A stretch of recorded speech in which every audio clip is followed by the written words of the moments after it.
Ay, not worth much till Becky ba natin for a warm bed.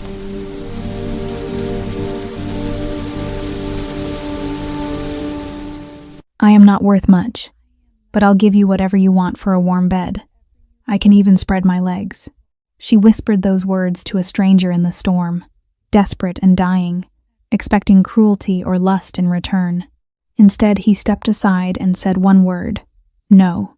What she didn't know was that the man staring at her in the firelight wasn't just anyone. He was a king the world believed was dead, and when he refused to take what she offered, he chose to protect it instead.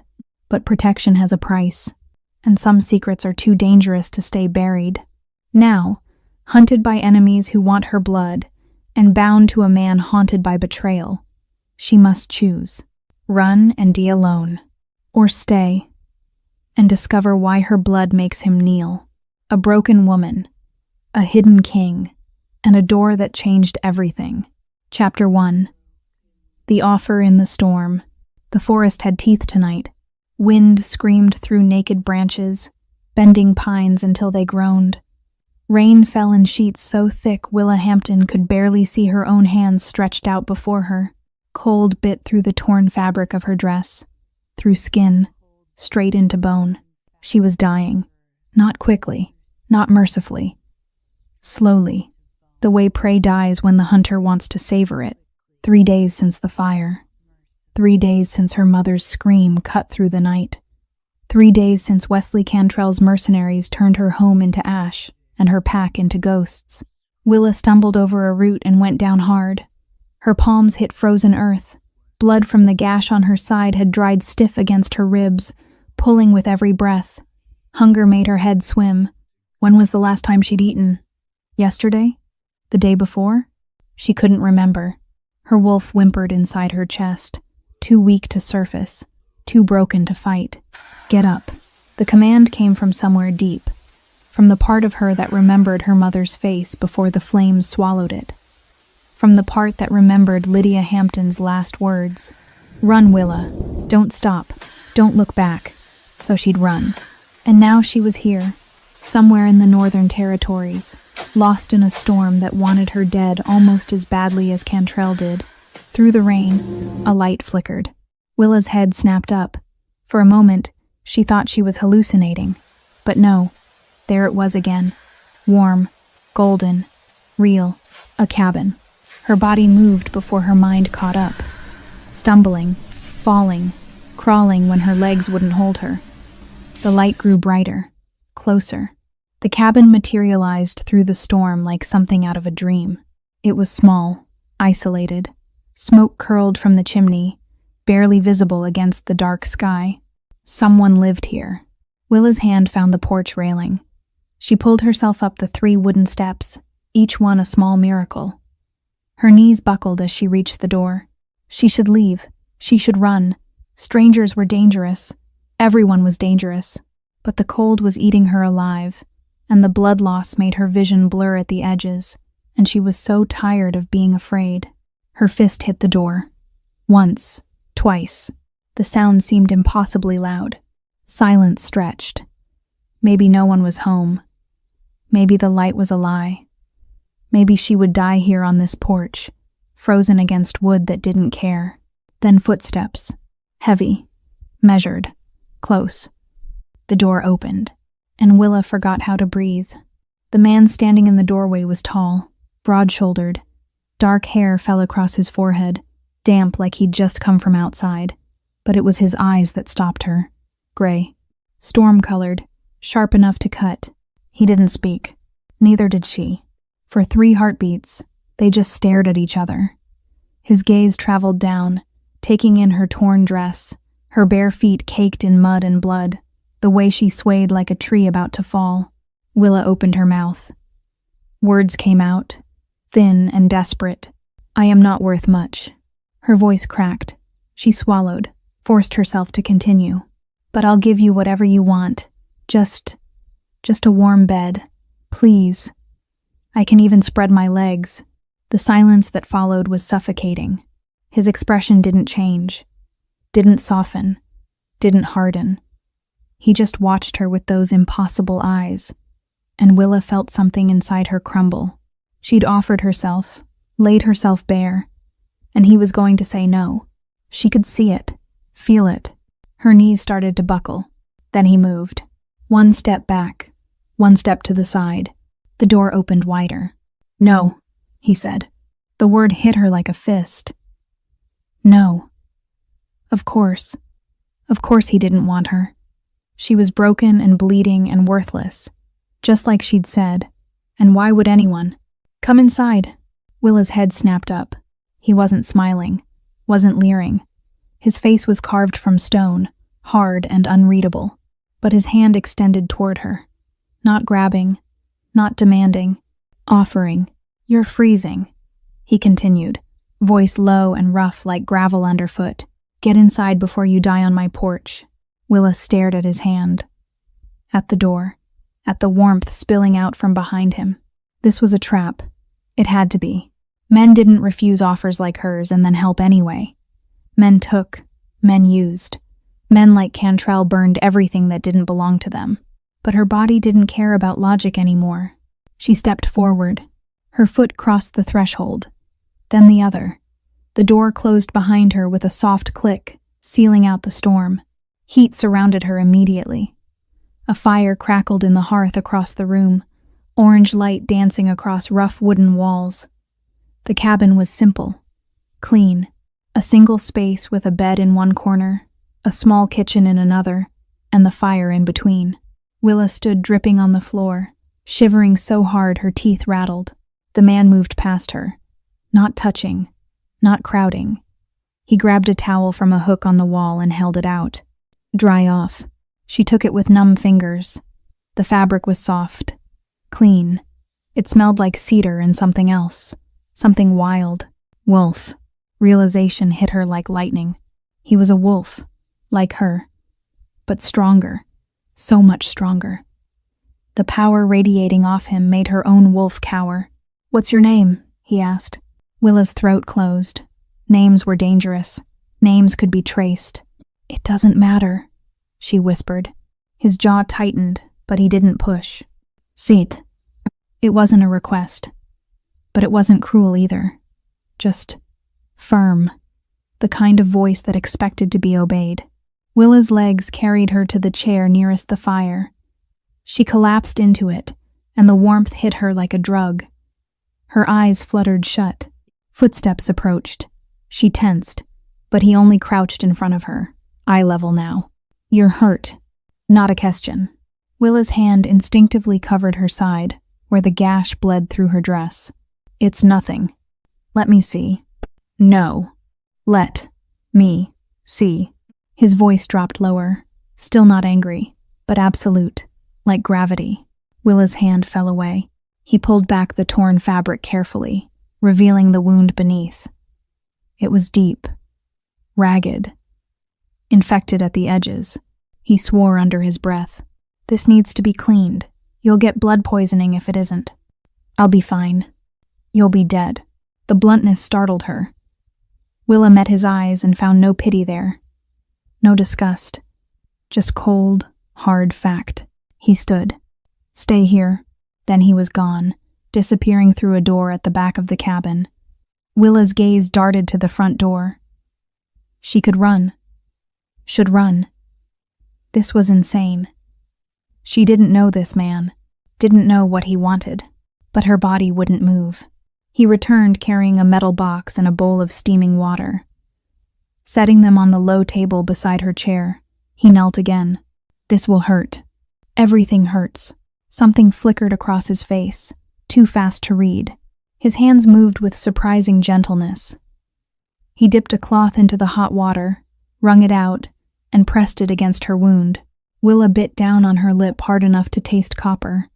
Fire spread through her side, white-hot and vicious. He didn't stop, didn't apologize, just worked with steady, practiced precision, cleaning away dried blood and dirt. "Who did this to you?" The question was quiet, almost conversational. Willa didn't answer. "Someone's hunting you." Still not a question. "How do you know?" "Because you knocked on a stranger's door in the middle of a storm and offered yourself for shelter." His gaze lifted to hers. People only do that when they're out of options. Heat crawled up her neck. Shame. Humiliation. I didn't mean... I know what you meant. He returned his attention to the wound. And I'm telling you that you don't need to offer anything. You stay. You heal. That's it. Why? Why what? Why help me? You don't know me. His hands paused. For a long moment, he didn't answer. Then, so quietly she almost missed it. Because someone should have helped you a long time ago. Willa's breath caught. Before she could respond, he pulled back, reaching for bandages. You need to get out of that dress. It's soaked and you'll catch pneumonia. Panic flared. I don't have anything else. I know. He stood, walked to a chest against the wall, and pulled out a shirt. Dark gray, soft-looking. When he turned back, his expression was carefully neutral. I'll step outside. Change. Leave your dress by the fire to dry. Then he was gone, the door closing softly behind him. Willa sat frozen for several heartbeats. This wasn't real. Couldn't be real. But the shirt in her hands was warm, and the fire was crackling, and the storm was still raging outside. Moving like she was underwater, Willa stood. Her fingers fumbled with the ties of her ruined dress. The fabric peeled away, stiff with blood and rain. She let it fall to the floor. The shirt was enormous on her. It hung past her thighs, the sleeves swallowing her hands, but it was dry, clean, and it smelled like him. Cedar and earth and something darker. Something that made her wolf stir for the first time in days. The door opened. Willa spun, crossing her arms over her chest even though the shirt covered her completely. He didn't look at her the way men usually did. His gaze swept over her once, assessing, then moved away. Better? She nodded. Good. You need to eat. I'm not hungry. You're starving. He moved to the small kitchen area, pulling out bread, cheese, dried meat. When he set the plate in front of her, Willa's stomach betrayed her with a loud growl. Eat. This time she didn't argue. The first bite nearly made her cry. The second made her realize she couldn't remember the last time food had tasted like anything other than ash. She ate slowly, carefully, aware of his eyes on her even though he'd moved to lean against the far wall, arms crossed. You can't stay here forever, he said finally. Willa's hand stilled halfway to her mouth. I know. Whoever's hunting you will find you eventually. I know. You need a plan. She set down the bread. I don't have one. Then you're dead. The bluntness should have stung. Instead, it felt like relief. He wasn't lying to her, wasn't pretending. Maybe that's easier, Willa whispered. Silence. When she looked up, his expression had changed, hardened. No. You don't understand. I understand that you're hurt and tired and scared. He pushed off the wall, crossing the space between them in 3 strides. But running yourself into the ground isn't courage. It's surrender. What else am I supposed to do? Fight. I can't. You knocked on my door in the middle of a storm. His gaze held hers, intense and unwavering. That's not surrender. That's survival. Willa's throat tightened. I don't even know your name, she said. He hesitated. Just for a moment. Anders. Anders, she repeated. The name felt strange on her tongue. Strong. And yours? She shouldn't tell him. Every instinct screamed not to. But he'd fed her. Cleaned her wounds, refused her degradation, and offered dignity instead. Willa. The way he said it made something in her chest twist. You can sleep in the bed. I'll take the floor. No, this is your home. Willa. She stopped. You're injured. You need rest. Don't argue. There was no room for negotiation in his voice. Too tired to fight, Willa rose and walked to the bed. It was small but clean, the blankets thick and warm. She climbed in, still wearing his shirt, and pulled the covers up to her chin. Anders moved to the fire, adding another log. Orange light painted him in shades of gold and shadow. Strong profile, broad shoulders.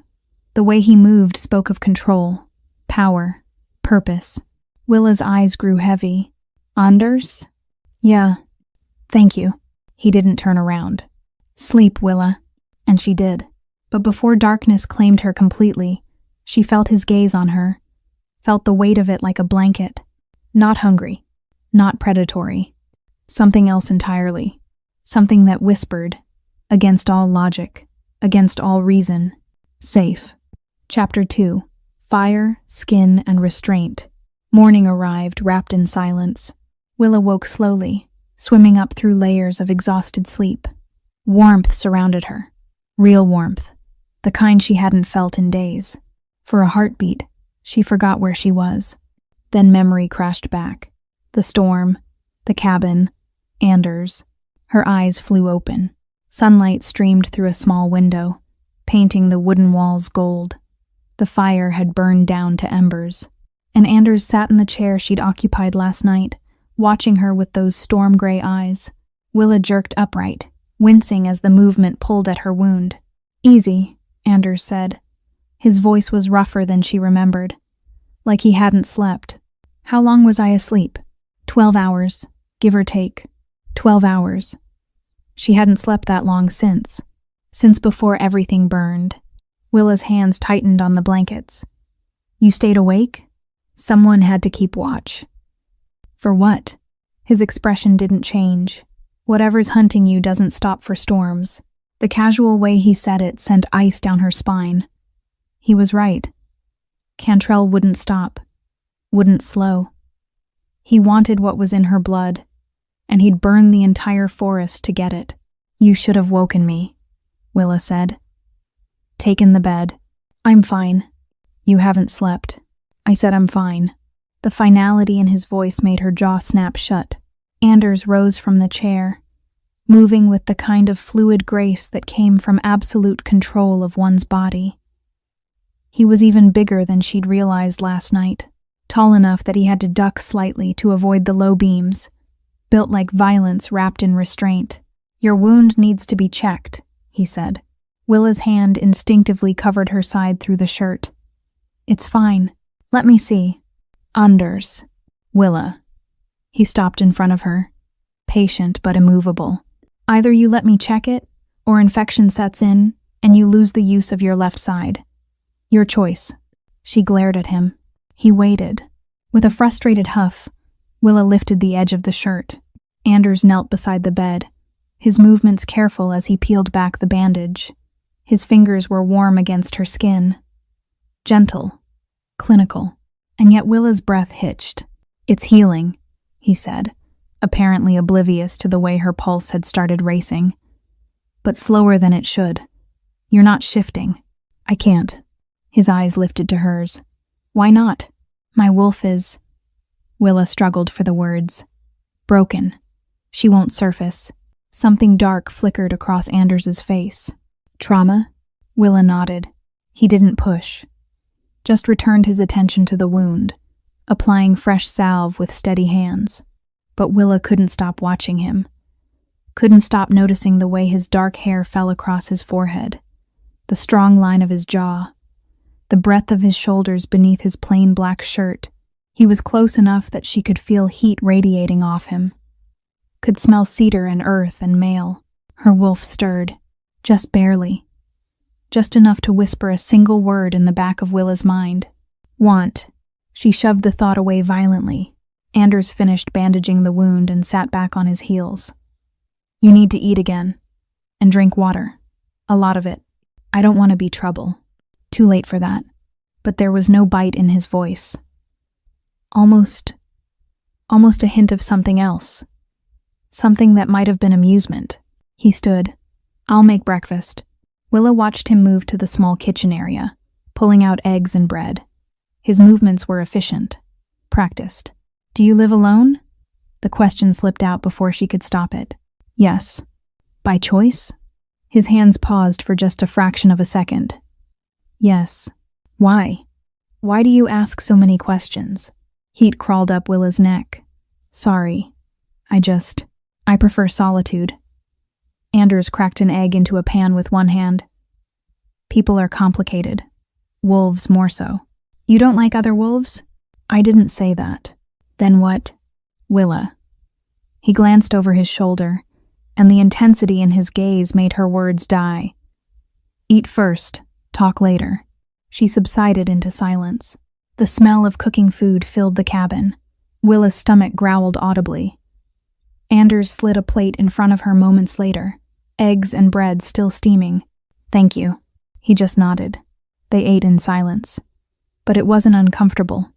Just quiet. The kind of quiet that settled like snow.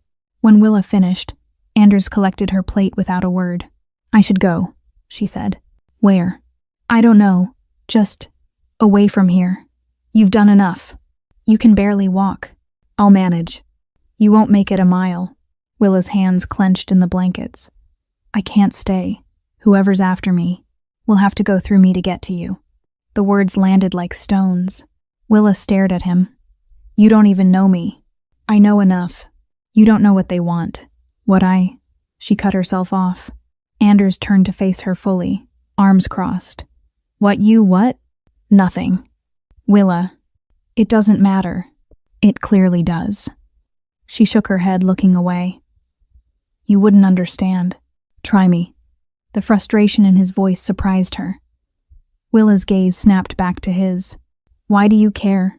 "Because you showed up on my doorstep dying and I'm not letting you walk back out there to finish the job. That's not your decision."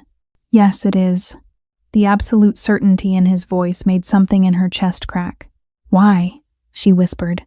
"Why does it matter to you?" Anders was silent for a long moment. When he spoke, his voice was quieter, rougher. "Because I know what it's like to be hunted, and I know what it's like to have nowhere to go." Willa's breath caught. Before she could respond, he turned back to the kitchen, dismissing the moment. "You're staying. At least until you can shift again. Anders." That's final. And somehow, Willa didn't have the strength to argue. Hours passed. Willa dozed on and off, her body still recovering. Each time she woke, Anders was there. Not hovering, not watching obsessively, just present. A solid, steady presence that made her wolf settle in ways she didn't understand. By afternoon, restlessness drove her out of bed. "I need to move," she said. "I'm going crazy just lying here." Anders looked up from where he was sharpening a knife by the fire. "You shouldn't be on your feet." "I'll be careful." He studied her for a moment, then nodded slowly. "Fine. But if that wound opens, you're back in bed." Willa stood, testing her balance. Her legs shook slightly but held. She made it 3 steps before swaying. Anders was there instantly, hand on her elbow, steadying her. "Stubborn woman," he muttered. "I'm fine. You're about to fall on your face." His hand was warm through the shirt, large enough to encircle her entire arm. Willa became acutely aware of how close he was, how tall, how solid, and how she was wearing nothing but his shirt. Heat flooded her face. Anders's jaw tightened. He released her immediately, stepping back. "You need actual clothes." "I don't have any." "I know." He moved to the chest again, pulling out pants and another shirt. "These will be too big, but they're better than nothing." Willa took them, careful not to let their fingers touch. "I'll be outside," Anders said, already heading for the door. When he was gone, Willa changed quickly. The clothes were indeed enormous, but she rolled the pants at the waist and ankles, tied the shirt tight. Not perfect, but better. She caught her reflection in the small mirror above the wash basin and barely recognized herself. Pale, thin, dark circles under her eyes. Her black hair hung in tangled waves past her shoulders. She looked like a ghost. The door opened. "Better?" Anders asked. Willa nodded. "Good. Come outside. You need fresh air." She followed him onto the small porch. The storm had passed, leaving the world washed clean. Sunlight filtered through pine branches, dappling the ground in gold and shadow. The air smelled of rain and earth and growing things. For the first time in days, Willa could breathe. "It's beautiful," she whispered. Anders leaned against the porch railing, gaze sweeping the tree line. "It's isolated. That's what matters." "How long have you lived here?" 3 years. 3 years. Alone in the woods. "Don't you get lonely?" "No." The answer was immediate. Absolute. Willa studied his profile. Strong, hard, unyielding. I don't believe you. His gaze cut to hers. Why not? Because everyone gets lonely. Not me. Why? Because loneliness implies wanting something you don't have. Anders' voice was flat. I have everything I want. Which is? Peace. The word settled between them like snow. Willa understood that. Understood the desire to simply stop. To not fight anymore. I ruined your peace, she said quietly. Maybe. I'm sorry. Don't be. She frowned. How can you say that? I brought danger to your door. You knocked, Anders interrupted, turning to face her fully. You could have broken in, could have stolen food and run.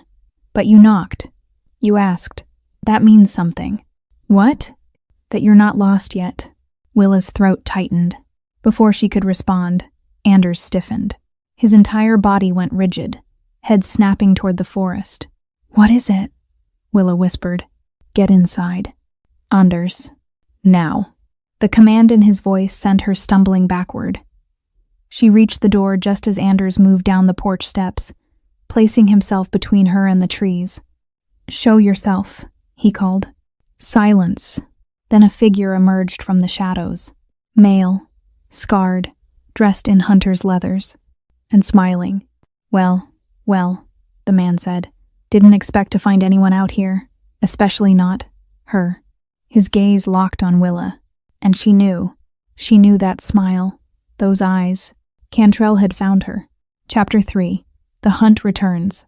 Get inside, Anders said again. His voice was different now.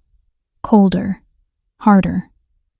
The voice of someone who had given orders and expected them obeyed without question. Willa's feet wouldn't move. The scarred man's smile widened. That her? The Hampton girl? I don't know what you're talking about, Anders said. Sure you don't. The man took a step closer. See, we've been tracking her for days. Thought the storm might have finished her off. But here she is. Lucky us. You're trespassing. Am I? The man laughed. Funny. Didn't see any markers. Didn't smell any pack boundaries. Just empty woods. And a lone wolf who doesn't know when to mind his business. Final warning. Leave. Or what? The man's hand dropped to the knife at his belt. Anders didn't move, didn't flinch, but something changed. The air itself seemed to thicken. Pressure building like the moment before lightning strikes. Willa's wolf whimpered. The scarred man's smile faltered. Listen, he said, voice losing some of its cockiness. I don't want trouble. Just hand over the girl and we all walk away. No. She's worth a lot of money. I don't care. You will when my pack gets here. Your pack? The man's grin returned. Yeah. 6 more wolves. All trackers. All killers. They'll be here in minutes. Anders tilted his head slightly. Then I'll deal with 7 instead of 1. You're insane. Maybe. The scarred man's hand tightened on his knife. Last chance. Give her to us or we take her. Tree. It happened faster than Willa could track. The man lunged forward, knife flashing. Anders moved. One moment he was standing still. The next, he'd closed the distance, caught the man's wrist mid-strike, and twisted. Bone cracked. The man screamed. Anders released him and stepped back as the hunter dropped to his knees, cradling his shattered wrist. Leave, Anders said quietly, and tell whoever sent you that this territory is claimed. You don't know who you're messing with. I don't care. The finality in those words made the man's face go pale. He scrambled backward, stumbled to his feet, and ran. Anders watched him disappear into the trees. Then he turned. Inside. Now. This time Willa moved. She practically fell through the door. Anders followed, closing and bolting it behind them. How many did he say? Willa demanded. 6 more? 7 total. Anders, you can't fight 7 wolves alone. Yes, I can. The absolute certainty in his voice made her stop. Who are you? She whispered. He didn't answer. Just moved to the window, scanning the tree line. They'll surround the cabin, he said, more to himself than her. Try to flush us out or burn us in. We have to run. You can't run. You can barely walk. Then I'll slow you down. Just go. Save yourself. Anders turned, and the look on his face stopped her cold. I'm not leaving you. You don't owe me anything. I don't care. Anders. Enough. He crossed the space between them in 3 strides. Listen to me very carefully. Those men want you. I don't know why. I don't know what you did or didn't do. But I know they're not taking you. Understand? Willa's throat closed. Why are you doing this? Because someone has to. That's not an answer. His jaw tightened. For a moment she thought he wouldn't respond. Then, because I've seen what men like that do to people they hunt, and I won't let it happen again. Again. The word hung between them, heavy with meaning Willa didn't understand. Before she could ask, a howl split the air. Close. Too close. Anders' head snapped toward the sound. They're here. How many? All of them. Another howl answered the first. Then another. And another. 7 voices, circling. Stay away from the windows, Anders ordered. No matter what happens, don't come outside. What are you going to do? He moved to the door, one hand on the handle. What I should have done 3 years ago. Anders, wait. But he was already gone. The door slammed shut behind him. Willa ran to the window, pressing her face against the glass. Anders stood in the clearing in front of the cabin, still and silent as stone. Around him, shapes moved through the trees. Large, predatory, wolves. 7 of them, just as the scarred man had said. They emerged from the forest one by one, forming a loose circle around Anders. The largest stepped forward, not the man from earlier. Someone else. Someone bigger. You broke Gerald's wrist, the wolf said.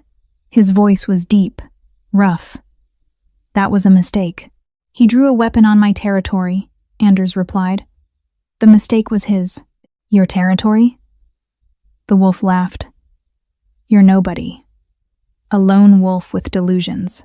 Then this should be easy. The wolf's smile faded. Give us the girl and we leave.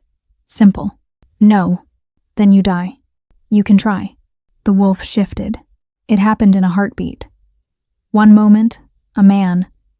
The next, a massive gray beast. Lips pulled back to reveal teeth like daggers. The other 6 followed. 7 wolves, all huge, all focused on Anders. Willa's hands clenched on the windowsill. He was outnumbered, surrounded. He was going to die. Then Anders shifted, and Willa forgot how to breathe. He was enormous, bigger than any wolf she'd ever seen, black as midnight, with eyes that glowed silver in the fading light. Power rolled off him in waves, so intense it made Willa's knees buckle even through the cabin walls. This wasn't just a strong wolf. This was something else entirely. The attacking wolves hesitated.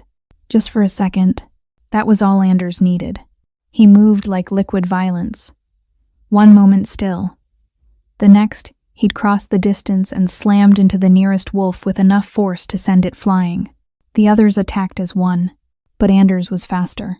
He ducked under snapping jaws, twisted away from claws, and struck with precision that spoke of training, experience, war. One wolf went down. Then another. Blood stained the earth. The largest wolf, the leader, circled warily now. The others regrouped, more cautious. Anders stood in the center, chest heaving, eyes blazing, waiting. The leader feinted left, then lunged right. Anders met him head-on. They collided with a sound like thunder. Teeth flashed, claws raked, blood flew. For a moment they were a tangle of fur and violence. Then Anders' jaws closed on the leader's throat. He didn't bite down. Not yet. Just held. A clear message. I could kill you. But I'm giving you a choice. The leader went still. Submission. Anders released him and stepped back. The wolf shifted back to human form, blood streaming from a dozen wounds. His eyes were wide, shocked. What are you? He whispered. Anders didn't answer. Leave, he said instead. All of you. And don't come back. The man scrambled backward, grabbing his wounded packmates.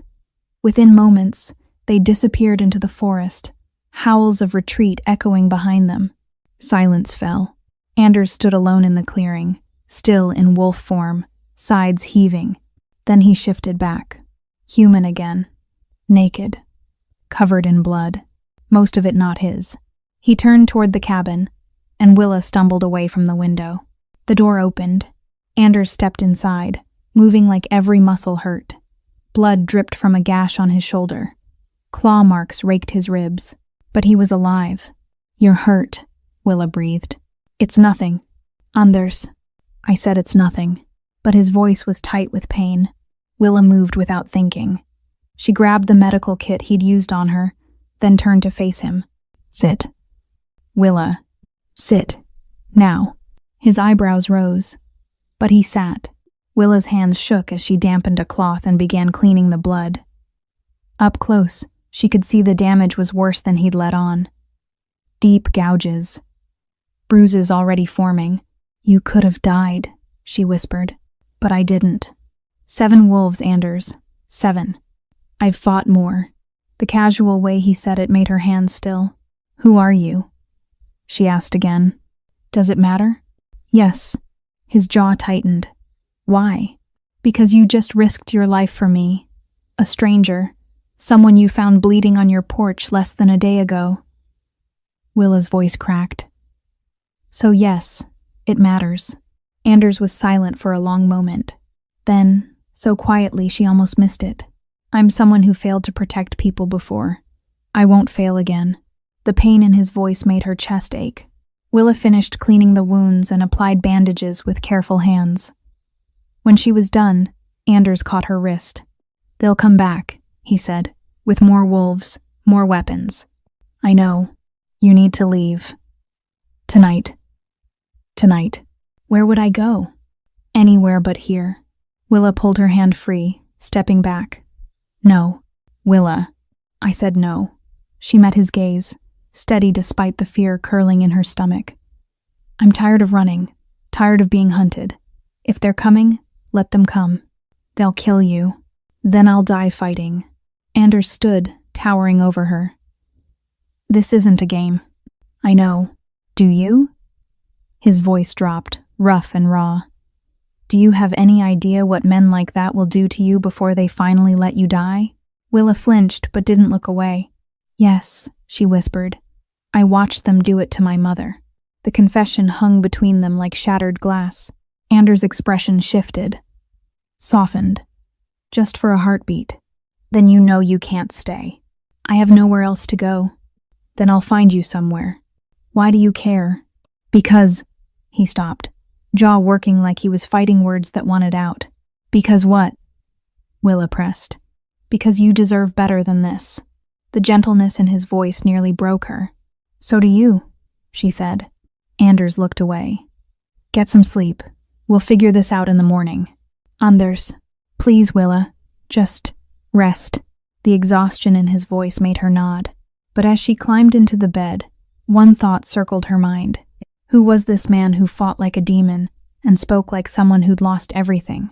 And why did her wolf whisper one word every time he was near? Mate. Chapter 4. The Bond Awakens. 3 days passed. 3 days of healing, training, and proximity that made Willa's skin feel too tight. Anders taught her to fight. Not well, not yet, but enough to give her a chance if she ran, though running was the last thing Willa wanted to do. Each morning, they went into the forest. Anders showed her how to move without sound, how to read tracks, how to strike fast and escape faster. And every lesson brought them closer. "Again," Anders said. Willa lunged forward, aiming for the weak point he'd shown her. He sidestepped easily, catching her wrist and spinning her around. Her back hit his chest. Solid, warm, unmovable. Willa's breath caught. "Too slow," Anders murmured near her ear. "If I was an enemy, you'd be dead." "Then stop being so fast." She felt rather than saw his smile. He released her, stepping back. Willa turned, cheeks flushed. "This is impossible. You're too strong. You're not trying to beat me. You're learning to survive long enough to run." "I don't want to run." "Willa, I want to fight." Anders' expression hardened. Fighting gets you killed. So does running. Not if you're smart about it. I'm tired of being smart. Willa's hands clenched. I'm tired of hiding. Of being afraid. Fear keeps you alive. No. Fear keeps you breathing. Living is something else. Silence stretched between them. Anders looked away first. Again, he said. They trained until Willa's muscles screamed. Until sweat soaked her borrowed clothes and her lungs burned. But she didn't complain. Didn't stop. Anders watched her with something that might have been approval in his eyes. When the sun reached its peak, he finally called a halt. That's enough for today. Willa collapsed against a tree, chest heaving. I'm never going to be as fast as you. You don't need to be. You just need to be fast enough. For what? To give me time to reach you. The words settled over her like a blanket. Willa looked up, finding Anders watching her with that intense focus that made her stomach flip. Why are you really helping me? She asked. I told you. The truth, Anders. Not some noble speech about protecting the helpless. His jaw tightened. For a moment she thought he wouldn't answer. Then, because you remind me of someone. Who? Someone I couldn't save? Pain flickered across his face, raw and real. Willa stood, closing the distance between them. What happened? It doesn't matter. It does, if it's the reason you're doing this. Anders' hands clenched at his sides. You should rest. We'll train more tomorrow. Anders. Willa, please. The brokenness in his voice stopped her. She nodded slowly. Okay. That night, Willa couldn't sleep. She lay in the bed, staring at the ceiling, listening to Anders move around the cabin. He never slept in the bed. Always took the floor or the chair by the fire. Always kept distance. As if touching her might break something. Willa understood that. Understood the fear of letting someone close. But her wolf didn't care about fear. Her wolf wanted him. Wanted his strength, his warmth, his protection. Wanted him to claim what every instinct screamed already belonged to him. Willa shoved the thought away violently. This was insane. She barely knew him, and he'd made it clear he wanted nothing from her. So why did every accidental touch feel like lightning? Why did her heart race when he was near? Why did she dream about his hands, his mouth, his... A sound shattered her thoughts. Howling. Close. Too close. Willa bolted upright, just as Anders appeared at her bedside. Get dressed. Now. What's happening? They're back. Fear slammed into her. How many? More than last time. Willa threw off the blankets and grabbed her clothes. Anders turned away, giving her privacy even now. How long do we have? She asked, yanking on pants. Minutes. Maybe less. Can you fight them? Not this many. Willa's hands stilled. Then what do we do? Anders turned back, and the look on his face made her stomach drop. You run. I'll hold them off. No.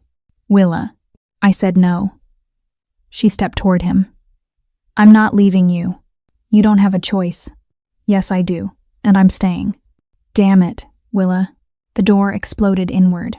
Wolves poured through the opening. 5, 6, 10. Too many. Anders shifted instantly, placing himself between Willa and the attackers. But they weren't focused on her.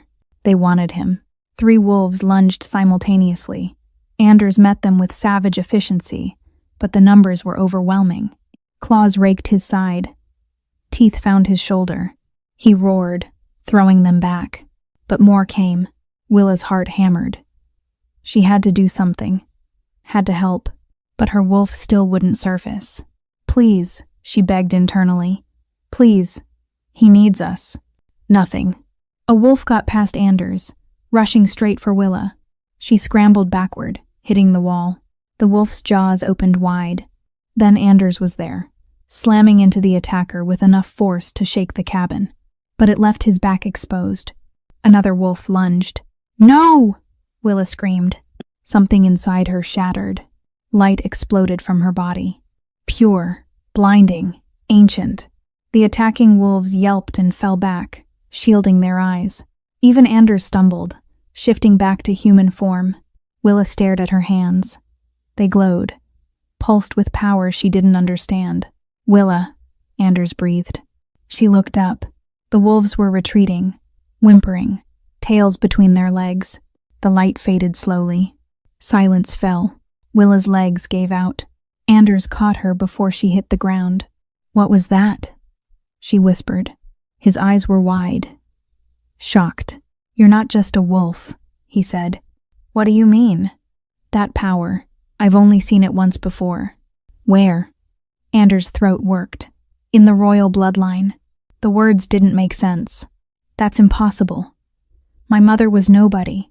We were nobody." "Your mother lied." "No, Willa." Anders' hands tightened on her shoulders. "That light, that power, it's called the mark, and only those with direct ties to the throne can manifest it." Willa shook her head. "You're wrong." "I'm not." "How do you know?" "Because," he stopped, jaw clenching. "Because what, Anders?" He looked away. "Because I've seen it before. In my family." "Your family?" "Yes." "Who was your family?" Silence. Then, so quietly she almost missed it. "The throne you're tied to used to be mine." Willa's world tilted. "What?" Anders stood, releasing her.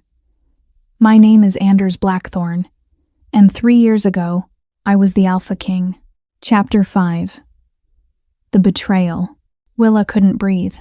Alpha King. The words echoed in her head, refusing to make sense. "That's impossible," she whispered. "The Alpha King is dead. Everyone knows that. Everyone believes what they were told," Anders said flatly. "But the massacre. Your family," the council said. The council lied. His voice was hard, cold. "Jeremy McCarthy and Simone Lambert framed me, made it look like I slaughtered my own blood. Then they tried to kill me." "How did you survive?" "Luck. And the fact that I was always better at killing than they expected." Willa pushed to her feet, head spinning. "Why didn't you fight back? Reclaim your throne?" "With what?" Anders turned to face her, and the bitterness in his eyes made her flinch. "My family was dead. My council turned against me. The Pax believed I was a monster. I was alone. So you hid. I survived. While people like me were hunted?" The words came out sharper than she intended. Anders' expression went blank. "What?" "You heard me." Willa's hands trembled, but her voice stayed steady. "You're the Alpha King. You knew about bloodlines being hunted. You had to know." "Willa, how many, Anders? How many people with royal blood were killed while you hid in these woods?" "I didn't know." "You're lying." Her voice cracked. "The mercenaries hunting me have been doing this for years. Everyone whispers about it. The purge of the old bloodlines. And you're telling me the Alpha King knew nothing?" Anders' jaw clenched. "I knew rumors." "Rumors." "Yes." "And you did nothing." "I was dead to the world. What could I have done?" "Anything." The shout tore from her throat. "You could have done anything. Warned people, hidden them, fought for them. It would have exposed me. So you chose yourself over them." "Yes." The blunt admission hit like a fist. Willa stumbled back. "My mother died because of what we carried, because of royal blood, your blood, and you did nothing." "I couldn't." "You mean you wouldn't?" Anders' hands clenched. "You don't understand." "No, I understand perfectly." Willa's vision blurred with tears she refused to shed. "You were broken and scared and you chose to hide, like a coward." His face went white. "Willa, don't." She held up a hand. "Don't try to explain. Don't try to justify it. I'm not. You let people die because saving them was too hard, too dangerous, too much of a risk. That's not fair." "Fair?" Willa laughed, the sound sharp and broken. "My mother burned alive while men laughed, and you were here, safe, alone. I didn't know about your mother, but you knew about others. You had to." Silence. That was answer enough. Willa turned away, moving toward the door. "Where are you going?" Anders demanded. "Anywhere but here. You can't leave. Those wolves will kill me." "I know." She looked back over her shoulder. "But at least they're honest about it." "Willa, please. Thank you for the shelter, Your Majesty. but I think I'll take my chances with the monsters outside. She pulled open the door. Anders was there in a heartbeat, slamming it shut, caging her against the wood with his body. You're not leaving. Get off me. Not until you listen. I don't want to hear it. Too bad. His voice dropped to a growl. You're right. I hid. I chose survival over responsibility, and people died because of it. Then let me go. No, Anders. Because hiding was the wrong choice then, but letting you walk out that door would be the wrong choice now. His breath was hot against her ear. I can't fix what I didn't do, but I can protect you. And I will. I don't want your protection. I don't care what you want. Anger flared hot and bright in Willa's chest. She spun in his arms, shoving at his chest. He didn't budge. Move. No. I hate you. I know. You're a coward. I know that too. Then why won't you let me go? Anders' eyes burned into hers. Because even cowards can learn to be brave. And you make me want to try. The confession hung between them. Willa's breath came fast and shallow. They were too close. His body pressed against hers, all heat and muscle, and barely leashed power. She should push him away, should run, but her traitorous body wouldn't move. This doesn't change anything, she whispered. I know. I still don't trust you. I know. Then why? Anders kissed her. Hard, desperate, like drowning men kiss shore. Willa's mind went blank. For one heartbeat, she froze. Then her body took over. She kissed him back with all the rage and pain and confusion burning in her chest. Her hands fisted in his shirt, pulling him closer even as part of her screamed to push away. Anders growled against her mouth, one hand tangling in her hair, the other gripping her waist. The kiss turned savage. Teeth, tongue, need that felt like violence. Willa bit his lip hard enough to draw blood. He groaned and pressed her harder against the door. This was wrong, so wrong, but it felt like the only right thing in a world gone mad. Then reality crashed back. Willa shoved him away with strength she didn't know she had. Anders stumbled back, chest heaving, eyes wild. Don't, Willa gasped. Don't do that again. Willa, I can't. Not with you. Not after. A howl split the air, different from before, higher, urgent. Anders' head snapped toward the sound. What is it? Willa asked. Warning call. His voice was tight. They're coming. All of them. How many? He met her eyes. All of them. Before Willa could respond, the window exploded inward. Glass rained down. A wolf landed in the cabin, massive and gray. Then another, and another. Anders shifted instantly, putting himself between Willa and the attackers. But this time was different. This time they didn't want to fight. They wanted to capture. A net flew through the air, weighted and silver-threaded. It wrapped around Anders, dragging him down. He roared, struggling against the binding. Run! He snarled at Willa. But she couldn't move, couldn't breathe. More wolves poured through the broken window and shattered door. Hands grabbed Willa from behind. She screamed, fighting, but human strength was nothing against wolf power. Something sharp pricked her neck. Poison. Sedative. Something that made the world tilt. The last thing Willa saw before darkness claimed her was Anders, still struggling against the silver net, eyes blazing with fury, and something that looked like fear. Then nothing. Chapter 6. The war for her. Willa woke to the sound of dripping water. Cold, damp, dark. She tried to move and discovered her wrists were bound above her head, chain links rattling against stone. Panic flooded her system. You're awake. The voice came from the shadows. A figure stepped into the dim torchlight, and Willa's blood turned to ice. Wesley Cantrell, older than the men who'd attacked the cabin, scarred, with eyes like chips of ice. Do you know who I am? He asked. Willa didn't answer. I'm the man who burned your home, who killed your mother. He smiled. And now I have you. What do you want? What I've always wanted. Your blood. Fear clawed at her throat. Why? Because royal blood is the key to legitimacy. And your particular bloodline? Cantrell laughed. It's the oldest, the purest, the one that can confirm or deny any claim to the throne. Understanding crashed over her. You want to use me to prove someone's right to rule. Very good, though it's not quite that simple. Then what? I want to use you to expose the pretender currently trying to reclaim his throne. Willa's heart stopped. Anders. So you do know. Cantrell's smile widened. Tell me, did he explain why he's been hiding? Why he didn't fight for his throne? He said he was framed. He was. By me. The casual admission made Willa's stomach turn. Why? Because Anders Blackthorn was weak, too merciful, too soft. Cantrell circled her slowly. The kingdom needed strength, leadership, not a king who questioned every execution and hesitated to crush rebellion. So you killed his family and blamed him. Yes, and it worked beautifully. Until now. What changed? He did. Cantrell stopped in front of her. He's been gathering support, calling in old allies, planning to take back what he lost. Good. Is it? Cantrell tilted his head.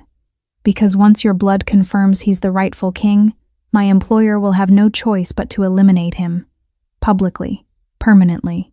Who's your employer? Someone with their own claim to the throne. Someone who will pay handsomely for proof that Anders is a murderer and a fraud. Willa's mind raced. Jeremy McCarthy. Cantrell's smile was answer enough. You're working for the council. Was. Now I work for the man who will be king once Anders is dead. Fury burned through Willa's fear. He'll come for me, she said. I'm counting on it. Cantrell leaned closer. In fact, I've made sure he knows exactly where you are. This fortress is a trap, and your precious king is walking right into it. You'll lose. Will I? Cantrell gestured to the chains holding her. He'll come alone, desperate, reckless, and we'll be waiting with 200 soldiers. Willa's heart sank. 200. Anders couldn't fight that many. Nobody could. Don't worry, Cantrell said, turning away. We'll keep you alive long enough to watch him die. Then we'll take what we need from you and dispose of what's left. He disappeared into the shadows, leaving Willa alone in the dark. Hours passed. Maybe days. Time blurred. Willa's wrists bled where the chains bit into skin. Her body ached. Hunger and thirst made her head spin, but she didn't break. Couldn't break. Because Anders was coming. She knew it with bone-deep certainty. He'd come. And he'd die trying to save her. Unless she found a way out first. Willa tested the chains again. Solid. Unbreakable. Her wolf stirred weakly. Still damaged. Still broken. Please, Willa begged. I need you. A flicker of response. Faint. But there. Willa closed her eyes, reaching inward for that spark of power that had erupted before. Nothing happened. She tried again. And again. Still nothing. Frustration mounted. Come on, please. Then she heard it. Footsteps. Running. Shouting. Battle cries. Anders. Willa's eyes flew open. Explosions rocked the fortress. The sound of breaking stone. Screams. He was here. And he'd brought war. Anders moved through the fortress like a storm made flesh. Soldiers fell before him. Dozens. Scores. Blood painted the stone floors. But he didn't stop. Didn't slow. Every instinct screamed one word. Willa. He had to reach her. Had to get her out. Even if it killed him. Especially if it killed him. Because somewhere between finding her broken on his porch and watching her taken, something had changed. She wasn't just someone he was protecting. She was his. Mate. Queen. Heart. Everything. And he would burn this fortress to ash to get her back. A group of soldiers blocked his path. Anders didn't shift. Didn't need to. He moved through them like death incarnate, blade flashing, efficient and brutal. When the last body fell, he kept running. Down corridors. Through halls. Following instinct and the bond he'd felt since the moment she'd appeared at his door. A bond he'd tried to deny. Failed to deny. Finally, he found the stairs leading down. Into darkness. Into the dungeons. Anders descended. At the bottom, torchlight flickered, and there, in the center of the cell, Willa, chained, bleeding, beautiful, alive. Relief nearly drove him to his knees. "Anders," she breathed. He was across the cell in 2 strides, hands already working at the chains. "I've got you. You're safe now." "It's a trap." "Cantrell." "I know." "Then why did you come?" Anders met her eyes. "Because I'm done hiding." The chains broke. Willa fell forward, and Anders caught her, holding her like she might disappear. "Can you walk?" "I think so." "Good, because we're leaving." "Anders, there are hundreds of soldiers." "I brought help." As if summoned by his words, howls echoed through the fortress. Willa's eyes widened. "What did you do?" "Called in every favor I had, every wolf who still believed." Anders pulled back just enough to cup her face. "I told them the truth. All of it. And they came." "How many?" "Enough." Before Willa could respond, footsteps thundered down the stairs. Soldiers, at least 20. Anders shifted, placing himself between Willa and the attackers. "Stay behind me." "Anders, trust me." The soldiers charged. Anders met them. But this time, he wasn't alone. Willa felt the power building inside her again, stronger than before, the mark responding to danger, to need, to him. Light exploded from her body. The soldiers screamed, falling back. But the light didn't just repel, it revealed. Under its glare, one of the soldiers began to convulse. Words tore from his throat, unbidden. "Jeremy McCarthy paid us, gave orders to kill the king, frame him for the massacre." Another soldier dropped to his knees. Simone Lambert orchestrated everything. She wanted the throne for herself. More confessions spilled out. Names, dates, details, everything. The truth laid bare under Willa's light. And in the doorway, watching with fury in his eyes, stood Wesley Cantrell. "Enough!" he roared. He shifted, lunging for Willa. Anders intercepted him mid-leap. They collided with savage force. Claws, teeth, violence. Willa's light pulsed brighter, illuminating every corner of the cell. Under its glare, Cantrell began to speak, words he didn't want to say. "McCarthy promised me wealth, power, a place at the new king's side. We killed the royal family, made it look like Anders did it. We hunted the bloodlines to erase legitimacy, to make sure no one could challenge our claim. Every secret, every crime, exposed." Cantrell's eyes went wide with horror as his own voice condemned him. Anders' jaws closed around his throat. One snap. Silence. Cantrell's body hit the floor and didn't move. The light faded. Willa swayed. Anders shifted back to human form and caught her. "It's over," he murmured. "You're safe." "Is he dead?" "Yes." Willa's legs gave out. Anders lifted her into his arms, cradling her against his chest. "I've got you." "You came," she whispered.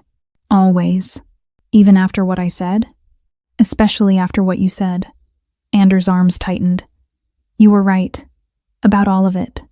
I was a coward. I hid while people died. Anders. But I'm not hiding anymore.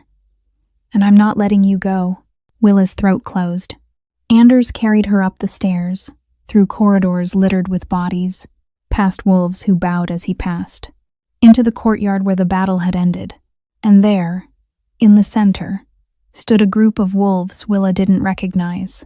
"The council," Anders said quietly. "Or what's left of it after McCarthy and Lambert's betrayal." The lead wolf, an older man with gray in his hair, stepped forward. "Your Majesty." Anders inclined his head. "Gerald, the fortress is secure. McCarthy and Lambert have been taken into custody, and every soldier who fought against you has heard the confessions." "Good." Gerald's gaze shifted to Willa. "Is this the woman with the mark?" "Yes." "Then the prophecy is true.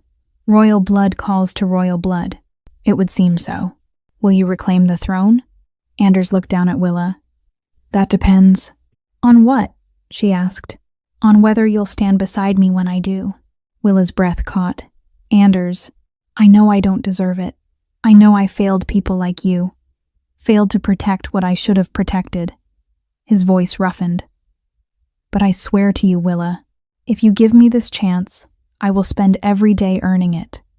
I will be the king I should have been, and I will never, ever let anyone hurt you again. Tears blurred her vision. You're asking me to be your queen. I'm asking you to be my mate, my partner, my everything. Anders' forehead touched hers. You asked me once why I helped you. The truth is, from the moment you knocked on my door, my wolf knew. You were mine, and I was yours. I just didn't want to admit it. Why not? Because I didn't deserve you. And now? I still don't. But I'm hoping you'll let me try. Willa's hands came up to frame his face. You're an idiot. I know. And a coward. I know. But you came for me anyway. I always will. Then yes, Willa whispered. Yes to all of it. Anders kissed her. Soft this time, tender. A promise rather than a claim. Around them, wolves howled approval. And somewhere deep in Willa's chest, her wolf finally healed. Mate, it whispered. Home. Chapter 7. The King and His Queen. 3 months later, the coronation was nothing like Willa had imagined. No grand ceremony in a glittering hall. No hundreds of witnesses in formal dress. Just wolves, hundreds of them, gathered in a clearing in the northern forest where the old throne had once stood. Simple, raw, real. Anders stood at the center, dressed in black, looking every inch the king he'd been born to be. And beside him, in a dress the color of moonlight, stood Willa, the new Alpha King and his queen. Gerald stepped forward, carrying a crown of woven silver. Anders Blackthorn, do you swear to lead with strength and mercy? To protect the weak and punish the wicked? To rule not for yourself, but for all wolves under your care? I do. The crown settled on his head. Then Gerald turned to Willa, holding a second crown. Willa Hampton, do you swear to stand beside your king? To guide with wisdom and compassion? To be the light that reveals truth in darkness? Willa's throat tightened. I do. The crown settled on her head, lighter than she'd expected. Gerald stepped back. Then I present to you, Anders and Willa Blackthorn, your Alpha King and Queen. The wolves erupted. Howls filled the air, joyous and wild. Anders turned to Willa, eyes soft. Regret it yet? Ask me in 100 years. He smiled, really smiled, the first time she'd seen it, and it transformed him from dangerous to devastating. I'll hold you to that. Then he kissed her in front of everyone, claiming her publicly and absolutely. When they finally pulled apart, Willa was breathless. Show off, she muttered. You love it. Maybe. Definitely. Willa laughed, the sound bright and free. Around them, the celebration continued. Wolves shifting, running, celebrating the return of their king. But Anders led Willa away from the crowd, toward the tree line. Where are we going? You'll see. They walked in comfortable silence until the sounds of the celebration faded. Then Anders stopped. In front of them stood a cabin. Small, isolated, familiar. You kept it, Willa breathed. Of course I did. Anders pulled her close. This is where everything started, where you knocked on my door and changed my life. I was dying. I was dead. You brought me back. Willa turned in his arms to face him. What now? Now we rebuild. Together. The kingdom? The kingdom. Our lives. Everything. It won't be easy. Nothing worth having is. Willa smiled. When did you become so wise? About 3 seconds after I met you. She laughed again, rising on her toes to kiss him. This kiss was different from the others. Slower. Deeper. A promise of forever. When they finally broke apart, Anders rested his forehead against hers. There's one more thing. What?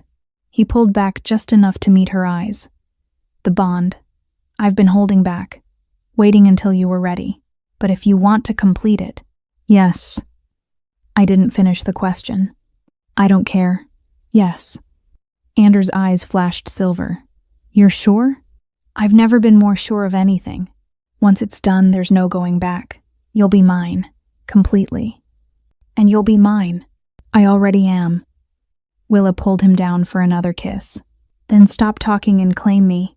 Anders growled, low and possessive. Then he lifted her into his arms and carried her into the cabin, into the home where it all began. The door closed behind them, and outside, under the moon, the forest sang. Epilogue. 5 years later, the cabin looked the same, a little more worn, a little more lived in, but the same. Willa stood on the porch, hand resting on her swollen belly, watching the tree line. Behind her, the door opened. Anders stepped out, a small child balanced on his hip. Their daughter, Clara, 3 years old, with her father's dark hair and her mother's eyes. "Mama," Clara squealed, reaching for Willa. Anders handed her over carefully, mindful of Willa's pregnancy. "She's been asking for you all morning. I was only gone an hour. Tell her that." Willa laughed, pressing a kiss to Clara's forehead. "Were you good for Papa?" "Always," Anders answered before Clara could. Willa shot him a look. "You're teaching her to be as impossible as you." "She comes by it naturally." Clara giggled, squirming to be put down. Willa set her on the porch, and the child immediately ran to the steps, pointing at the forest. "Wolves!" And indeed, 3 wolves emerged from the trees. Young ones, children from the packs, who came monthly to visit their king and queen, to play with the princess, to see that the stories were true, that the alpha king who'd been lost had returned, that the woman with the mark stood beside him, that hope had survived the darkness. Anders' arm wrapped around Willa's waist, pulling her back against his chest. "Happy?" he murmured. Willa leaned into his warmth, watching their daughter laugh as the wolf pups shifted to human form to play with her. "Yes. Even with another one on the way?" "Especially with another one on the way." Anders' hand joined hers on her belly. "You know the council thinks you're insane for staying out here instead of the palace. The council can think what they want. They want you safe, protected. I am safe. I have you." "Willa." She turned in his arms, silencing him with a kiss. "This is where we belong," she said against his mouth. "Not in some gilded palace. Here, where we found each other." Anders' eyes softened. "The cabin's getting crowded. Then we'll build bigger. The council can visit if they want to see their king." Willa smiled. "But we're not leaving. Not for anyone." Anders studied her face for a long moment, then nodded. "As you command, my queen." "Damn right." They stood together, watching their daughter play, feeling the life growing between them, and remembered a storm, a door, a desperate offer, a refusal that became a rescue that became a bond that became a kingdom, and above them, carved into the doorframe where no one but them could see, were words Anders had etched years ago. "Here, we chose each other. Here, we began. Here, we belong." Thank you for experiencing this story.